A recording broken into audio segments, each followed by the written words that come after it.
Today we're going to review the Rolleiflex T.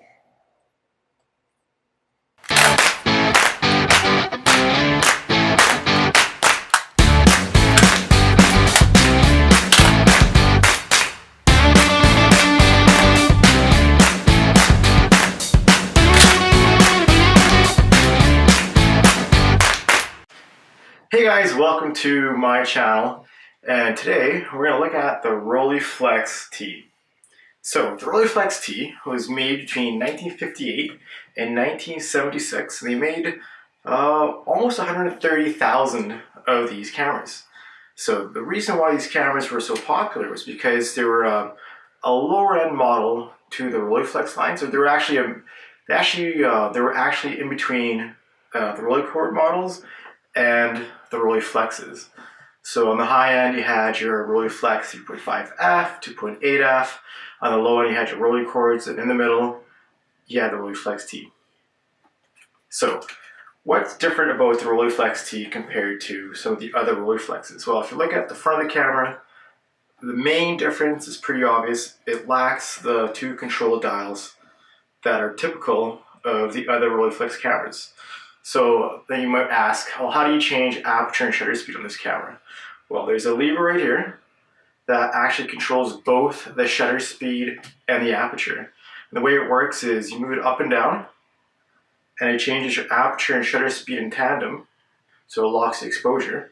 And then when you want to change your aperture, you actually pull on the lever and slide it up or down to adjust your aperture. So the one sort of drawback is you can't set your your shutter speed independent of the aperture because they're always linked.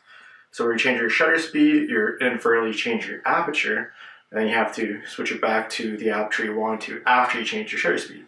So setting up, it's a little bit more finicky and might take some time getting used to, but once you're out shooting, it's actually not that bad because you can easily adjust your aperture if you want to stop down or stop up. So the other differences you can see is the shutter speed, the shutter button placement. So on most Rolleiflexes you have a shutter button that is flat to the front plate, which you press towards your body, whereas this one's on a slight angle. And at first it's a little bit not hard to get used to, but it's different than the other models. And that's because on the other models you typically probably shoot holding the camera like this and squeezing the trigger like this, or squeezing the shutter button. But on this camera, the way it's designed is you palm it at the bottom like this, and you press the shutter button with your thumb. So what that does, it gives you a larger platform for your camera, so it's more of a stable grip, and then the shutter button is actually in the perfect position, so it's really ergonomic. So once you get used to it, once you get used to the shutter placement, I actually prefer the Rolleiflex T to the other Rolleiflex models that have the shutter button in the traditional spot for Rolleiflex cameras.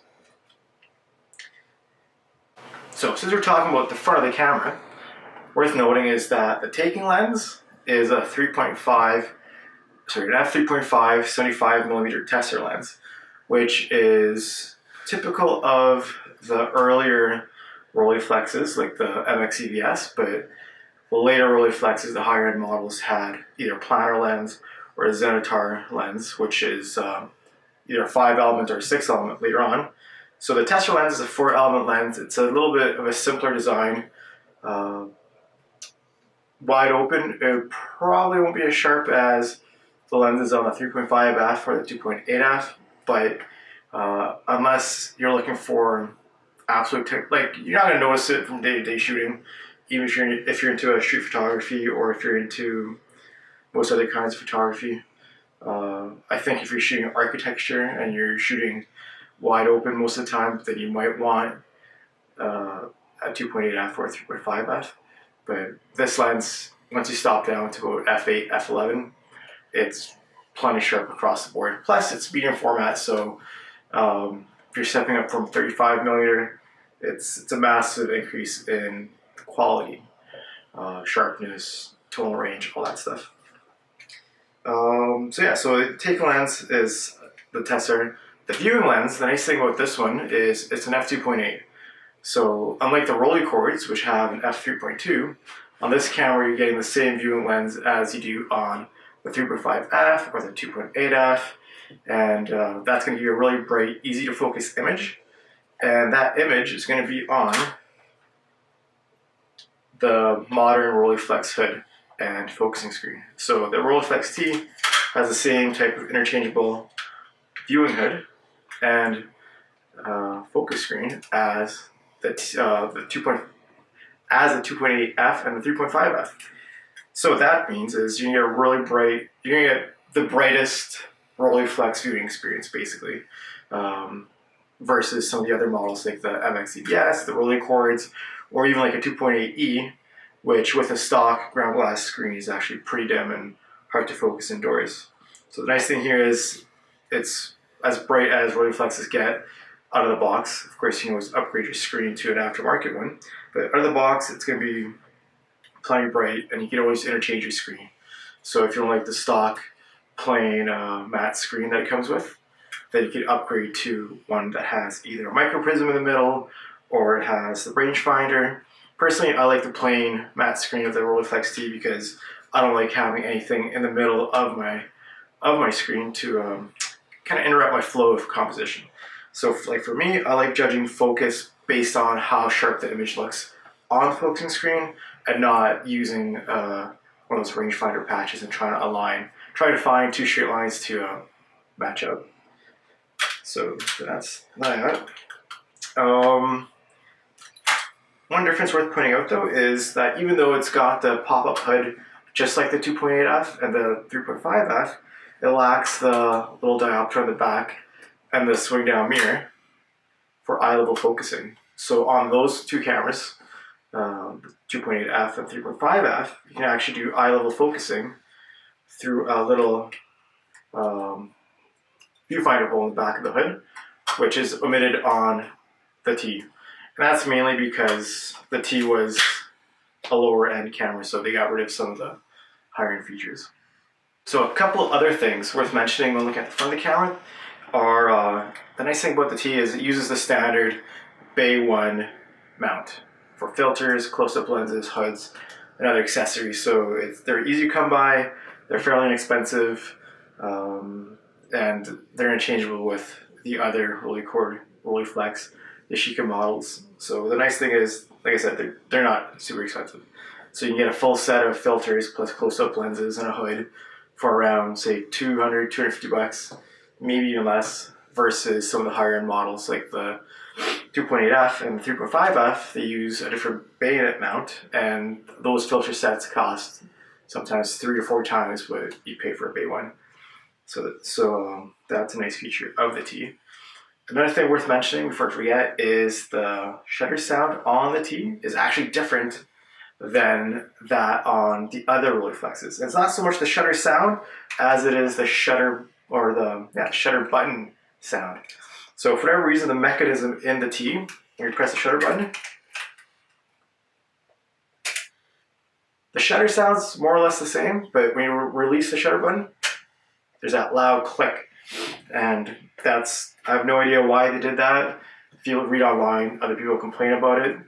I haven't ran into a situation where it got in the way. Like, I know some people are into some really candid street photography, and I did take a picture in a fairly quiet room with this camera, and I mean, you could hear it, but it's not something that would catch the attention of your subject. But other cameras, other Rolleiflexes are so quiet that sometimes you can't even hear yourself pressing the button.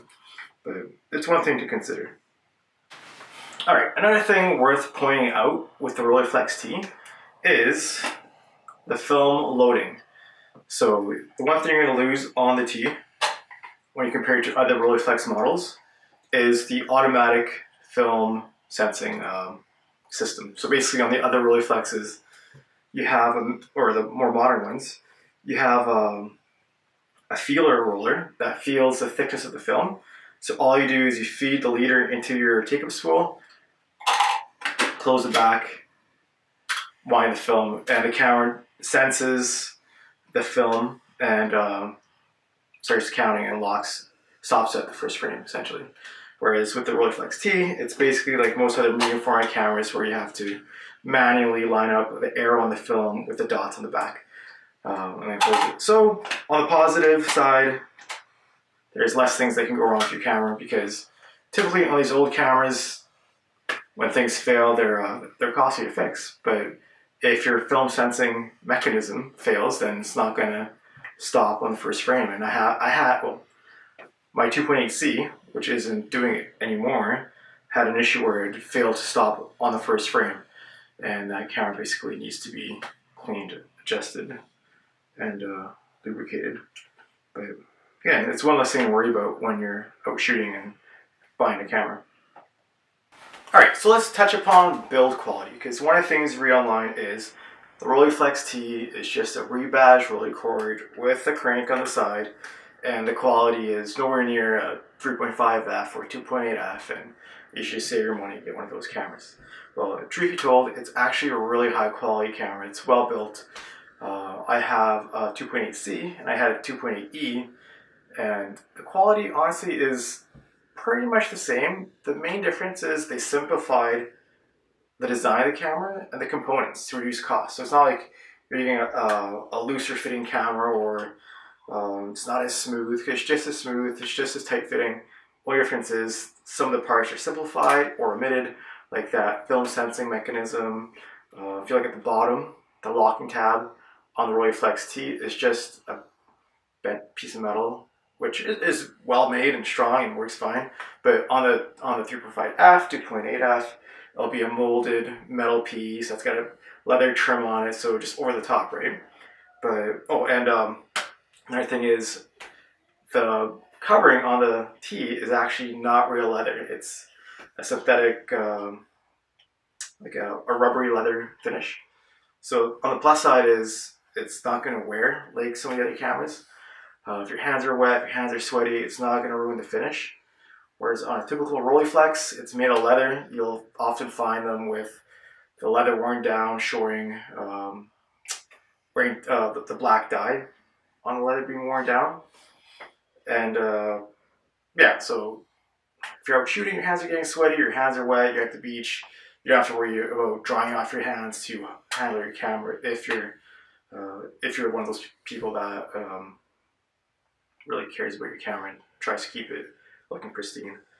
So it's a positive. I don't see a negative as to not using real leather, but it is what it is.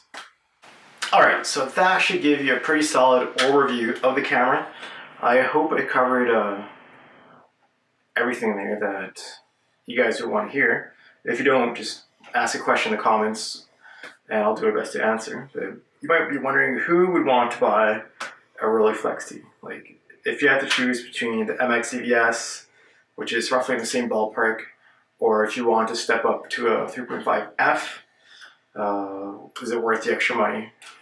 So a 3.5F, you're probably going to pay roughly $300, $400 more than the T, depending on condition, of course. And the MX EVS, again, depending on condition, it's going to be roughly the same price. So why would you want to get the T? Well, first of all, ease of use. So because it has the modern focusing screen, it's got modern focusing screen. It's super bright. It's easy to focus. You can use it in indoors, outdoors, low light. You're never focused. Well, of course, there can be moments where it's not bright enough, but you're hardly finding yourself struggling to focus. I know when I compare this camera to some of my other Rolleiflexes, and I'm focusing indoors, on some of the other ones, I can't hit focus because the screen's just not bright enough for me to see if the image is sharp or not. Whereas the T, it still is it's that much brighter that you can still focus indoors in poorly lit conditions. So for that reason, it's having a Rolleiflex, having a bright screen in your Rolleiflex is probably one of the most important features for me, because it makes it usable in almost any condition. So there's that. is the fact you get the modern screen, the detachable viewfinder.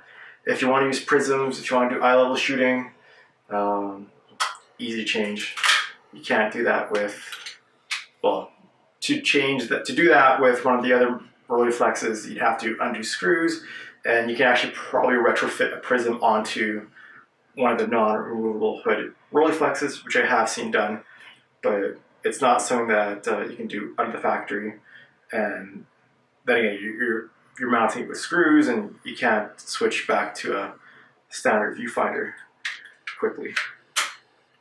So I get it for the easier focus screen, the removable hood, the fact that it has Bay 1 mounts, so accessories are super easy to come by, they're inexpensive. Ergonomics are really great. I don't think I'd choose it over another camera solely based on ergonomics, but it is a plus if you do decide to go with this camera.